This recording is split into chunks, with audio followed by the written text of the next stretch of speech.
Look, I really want us to just stop for a second and take a look at what's happening on the streets of Minnesota right now. No!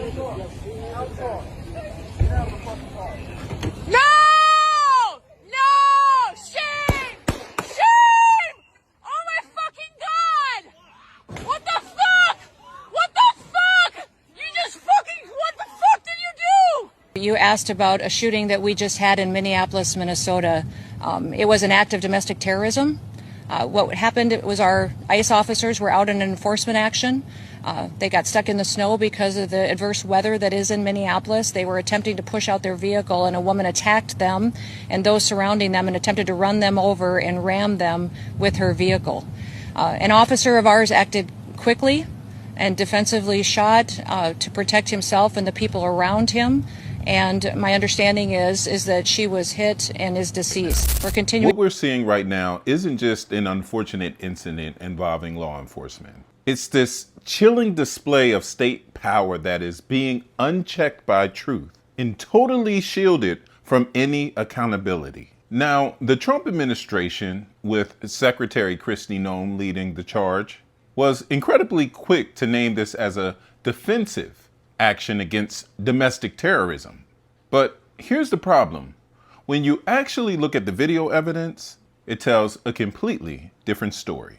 One of cold-blooded and reckless force. It's honestly jarring to see how they're just flipping the facts right in front of us, right? Secretary Noem is telling the public that the driver was a violent rioter who was trying to ram her car into officers. But the video shows the truth. That SUV was actually turning away from the agents when they opened fire on her. Now keep this in mind, we're talking about an agent that fired 3 to 4 times at point blank range, straight through the driver's side window as she was trying to leave. I guess by calling a vehicle a weapon and a citizen a terrorist is a way that they can use this inflammatory language to justify killing a woman who local officials have described as a legal observer and a U.S. citizen. They are completely blowing off the Minneapolis chief and the mayor, who, let's be honest, called the federal defense claim exactly what it is: absolute bullshit. When you step back and realize that this whole operation involved over 2,000 agents descending on the Somali community, it shows you exactly how this administration thinks. They are treating minority neighborhoods like occupied territory instead of a part of the American fabric. As Representative Ilhan Omar pointed out, these actions serve to terrorize families under the thin excuses of fraud enforcement.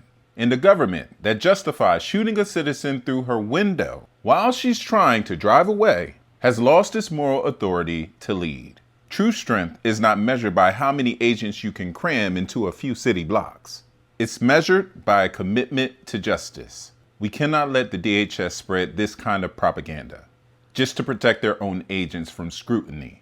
We need a real, independent investigation by the FBI and the Bureau of Apprehension.